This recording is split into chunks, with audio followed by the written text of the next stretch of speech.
What is the world's biggest concern right now? Conflicts, arguably. The wars in Ukraine and West Asia, they're causing a lot of instability. But what if I told you that far from these conflict zones, there's a new crisis emerging? A $34 trillion debt bomb growing bigger by the day and causing global anxiety. This debt bomb belongs to the United States of America, the richest country in the world, also the biggest debt holder in the world. And when it explodes, this bomb will cause global devastation. The warning comes from the boss of America's biggest bank. His name is Jamie Dimon. He's the CEO of Morgan Chase. He says US debt endangers global security. And this debt is humongous. As of today, US borrowing stands at 120% of its GDP. By 2035, this number is set to hit 130%. 130% of America's GDP, that is the level of their debt. And this high level of debt is quite dangerous. Let me quote from what Dimon has said. If you look at that 100% debt to GDP by 2035, I think it's going to be 130%, and it's a hockey stick. That hockey stick does not start yet, but when it starts, markets around the world, there will be a rebellion. What is this hockey stick he's talking about? It's a scenario where high borrowing leads to higher costs, charges to service this debt. And how does it pose a global threat? Again, let me quote. This is about the security of the world. We need a stronger military. We need a stronger America. We need it now. So I put this as a risky thing for all of us. This is risky both for America and its allies and the rest of the world. Many of these allies have bought debt issued by the US government. I'm talking about government bonds. And their exposure is quite high, around $7.6 trillion. That's how much countries around the world have spent. They have bought this debt, $7.6 trillion. And the most vulnerable among them are American allies. I have a list, and topping this list is Japan. Japan owns over $1 trillion of US government debt. The United Kingdom, around $716 billion. Luxembourg, $371 billion. And Canada, $321 billion. And why have so many countries invested in US government debt? Because they thought it's a solid investment. As Joe Biden himself says, we are able to borrow because we always pay our debt. But is that really a guarantee? What happens when the loans keep piling up and the US is unable to catch up? What happens if the United States defaults? All of these countries will lose money, their economies will be exposed. Some of them are military allies of the US. Canada and the UK, for instance, they're members of NATO. Japan is central to US defense strategy in the East. A default by America will leave all of them weaker, and this is the risk that the JP Morgan chief is referring to. The other big risk, of course, is to the US itself.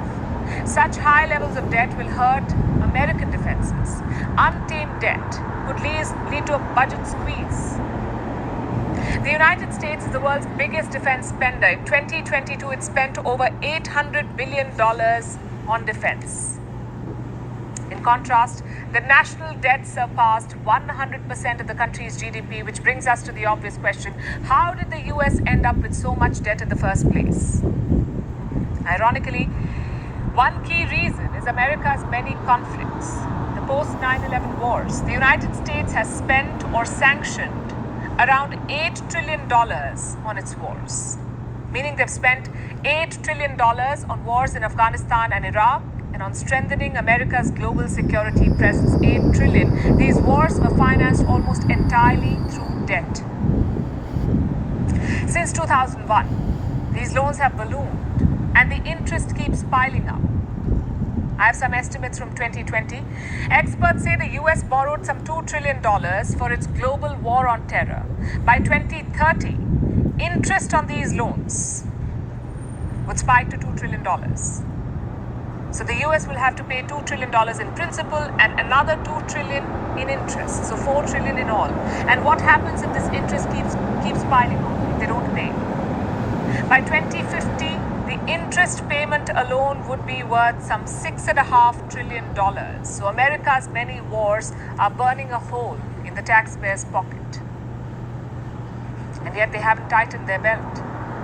This debt is now the biggest vulnerability of the US, not an external enemy, but its own growing pile of debt. And it should worry the world. Oh, that was a report relating to 34 trillion debt could trigger a global rebellion relating to, because it's affecting other countries, stated. The United States mountain national debt threatens to upheaval the global market. JP Morgan CEO Jamie Dimon has said that Washington's current debt as levels stand at 34.14 trillion, which equates to about 100,000 per U.S. citizen. This, according to Damien, is driving the economy towards a cliff. How he explains how the debt could trigger a crisis that might impact the world globally, man. So that's what's going to happen. It's going to cause an ultimate collapse, man. Habakkuk 2. Let me see, 2 and 6. Something real quick.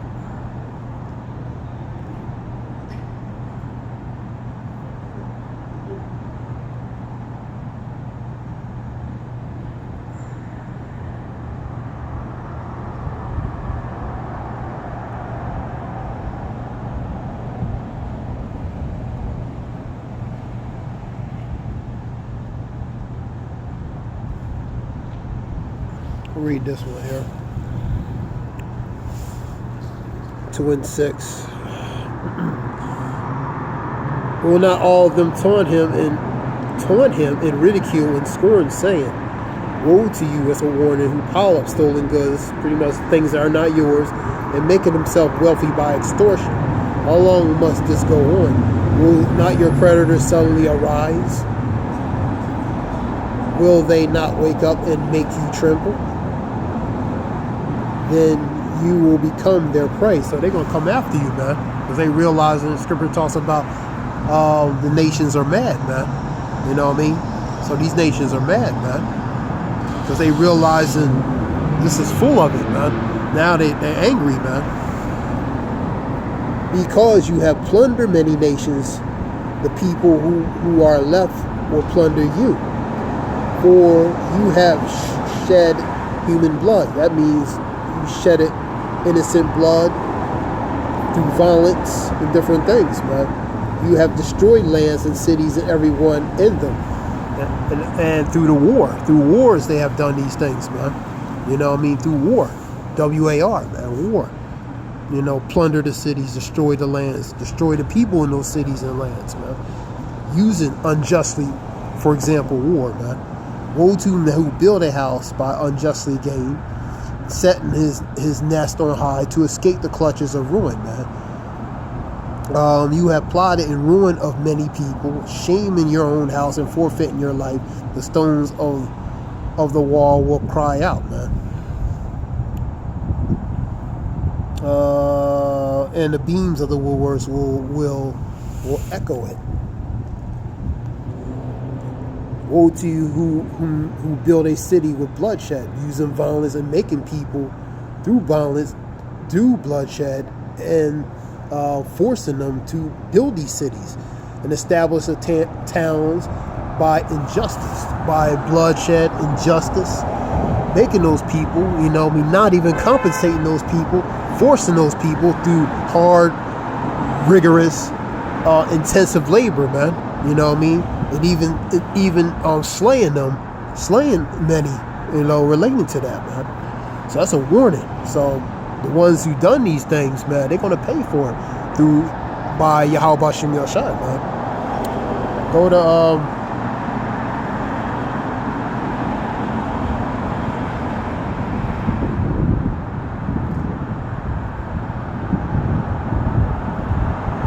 because the Lord has a controversy with those, man. Babylon had been the golden cup in the Lord's hand that made all the earth drunken, and the nations have drunken of her wine relating to the philosophy, ideology, and pretty much the ways of the West, man. Therefore, the nations are mad. So these nations are mad.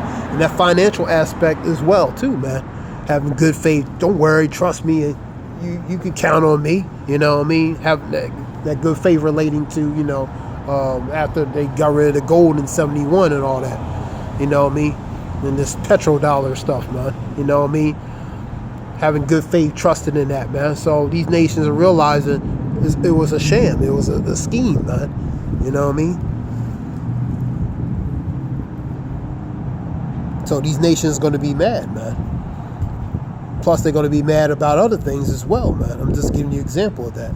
Let me go back to Habakkuk 2, regular KJV, 2 and 6. I just want to get that. Called, you know, this is something short.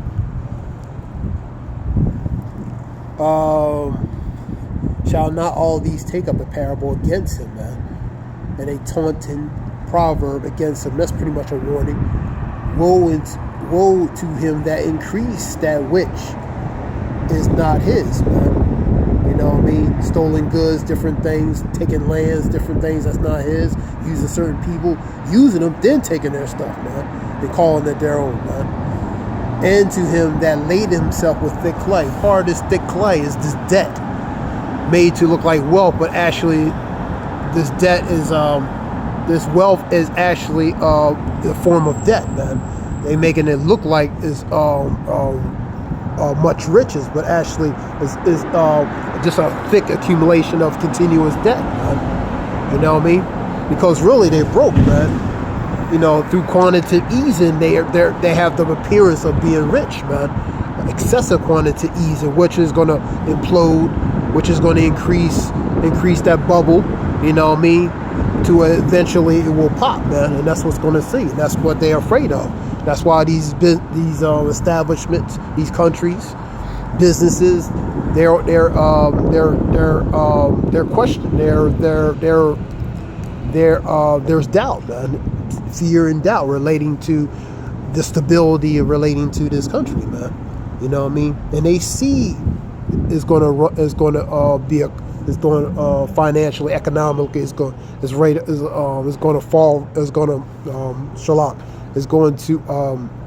fall off a cliff, man. You know, they see that, man. Major ones, educated financially, they see these things, man.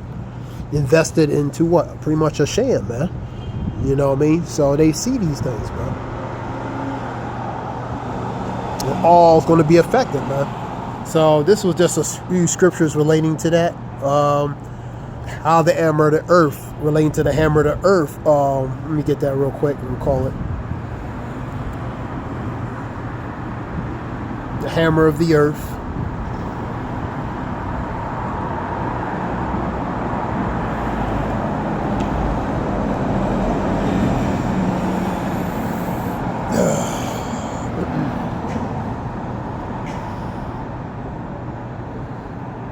And 23. How is the hammer of the earth cut asunder and broken? How has Babylon become a desolation among nations, man? And that's what it has, man. Through his own God, through his own destruction, man. You know what I mean? So the hammer of earth is that tool of instrument of cruelty, man. So the hammer of earth is has been cut asunder, man. By his own wicked devices, man. It's come back to haunt it, man. And that's this is just something short. I hope it helps. Relating to that report, first take report, first post report, Vantage video. Hope it helps in some way. Give all praise, Yahweh Shem Yahshua B'Shem Kakadazai. I watch on.